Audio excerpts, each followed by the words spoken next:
చెప్పాల్సింది చెప్పావు, బట్ నా ఆన్సర్ నాట్ ఇంట్రెస్టెడ్. ఇదిగో ఇంకో విషయం చెప్పడం మర్చిపోయా. నైట్ ఫ్లేమ్స్ వేసా. మ్యారేజ్ వచ్చింది. హా, ఫ్లేమ్సా? ఏం మాట్లాడుతున్నావు? అట్లీస్ట్ నీ పేరు కూడా తెలియదు తెలుసా నాకు. ఇదిగో డ్రామాలు చేసింది చాలు కానీ ఈ టెంపుల్ దగ్గర 2 సార్లు, కాలేజీలో ఒకసారి, ఈ వీచ్ చివరి ఒకసారి ఐ కాంటాక్ట్ ఇచ్చావు. ఇప్పుడు సినిమాకి టైం అవుతుంది. నేను నీకు ఇష్టమైతే రేపు ఈవినింగ్ పార్క్ వచ్చా, నా పేరు చెప్తా. ఈరోజంతా ఆలోచించుకో, రేపు మాత్రం టైం వేస్ట్ చేయకే. ఉంటాను, బాయ్. హలో.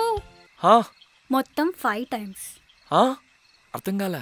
అది ఆ రోజు ఫ్రెషర్స్ డేలో మొత్తం 5 times.